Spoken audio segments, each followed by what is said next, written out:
पिछले 100 साल में इस जनरेशन ने ऐसा वाकया नहीं देखा होगा जिस वाकये की दास्तान आज हम आपके सामने रख रहे हैं। ये हंसता मुस्कुराता चेहरा आपको सरप्राइज कर देगा कि इस चेहरे के लिए 2 मरतबा जहाज आसमान की बुलंदियों में पहुंचा। जब एयरपोर्ट पे इसे रोक दिया गया, इसने कहा मेरा अल्लाह मुझे हज पे बुलाएगा।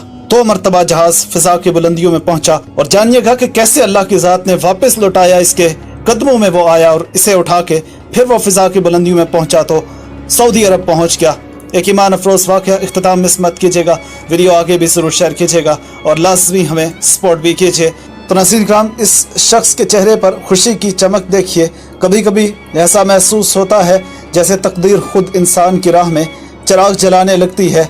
लीबिया के एक नौजवान आमिर अल मेहदी की हज से जुड़ी कहानी, जिसने दुनिया को ये बावर कराया कि नीयत अगर खालिस हो तो कुछ भी नामुमकिन नहीं है। इस वाक़े को कल ही अल जज़ीरा के एक प्रोग्राम में ज़ेर बहस लाया गया तो ये शख्स पूरी दुनिया में अपनी पहचान बना गया। ये वाक़या 25 मई को लीबिया के शहर सबा के एयरपोर्ट पर पेश आया, जब आमिर अल मेहदी को हज पर जाने वाली परवाज़ में सवार होने से रोक दिया गया।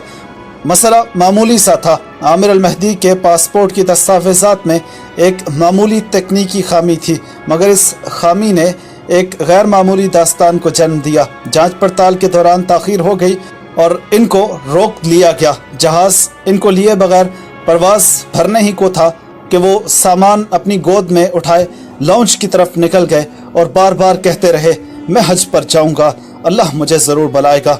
जहाज़ उड़ान भर गया लेकिन आमिर ने हिम्मत नहीं हारी। वो एयरपोर्ट पर ही बैठा रहा। जहाज़ फ़नी ख़राबी के बाइस वापस एयरपोर्ट पे आ गया, मगर सितम ये कि आमिर को फिर भी सवार ना होने दिया गया। पायलट ने कहा दरवाज़ा नहीं खोल सकते और परवाज़ दोबारा रवाना हो गई। किसी और का ईमान होता तो शायद लरस जाता, मगर आमिर ने फिर कहा यह जहाज़ मेरे बगैर नहीं जाएगा और ऐसा ही हुआ। कुछ देर बाद वही तैयारा एक और ख़राबी की वजह से वापस लौटा।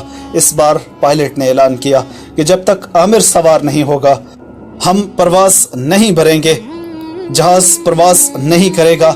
आमिर अल मेहदी आखिरकार सवार हो गए। जब वो लब्बैक अल्लाहुम्मा लब्बैक की सदाएं बुलंद करता बैतुल्लाह शरीफ में इस सारे वाक़े के बाद दाखिल हुआ तो देखने वालों की आंखें छलक पड़ी। दुआ जो निकली थी दिल से आखिर पलट के मकबूल हो के आई। वो जज्बा जिसमें तड़प थी सच्ची, वो जज्बा आखिर को काम आया। ये हज का एक सफ़र नहीं था, ये रब की तरफ से एक बुलावा था जो आसमान ने सुना, ज़मीन ने माना और फ़ज़ाओं ने रास्ता छोड़ा। बात खुलूस की है, नीयत सदा बन जाया करती है तो अर्श से बुलावा आ ही जाता है और फिर परिंदे नहीं जहाज़ भी पलट आते हैं। आमिर अल मेहदी की दास्तान सिर्फ एक फ़र्द का सफ़र नहीं बल्कि रब पर कामिल और सच्ची नीयत की ज़िंदा मिसाल है।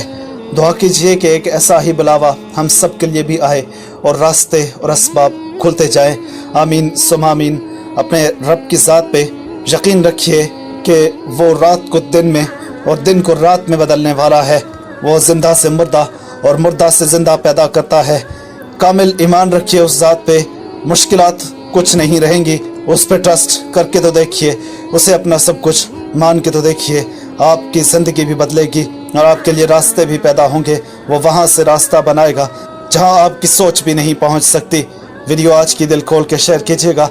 मज़ीद अपडेट्स के लिए और ऐसी वीडियोस के लिए लाजमी सब्सक्राइब भी कीजिए, साथ में बेल आइकन भी प्रेस कर दीजिएगा, नोटिफिकेशंस भी ऑल पे सेलेक्ट कीजिए।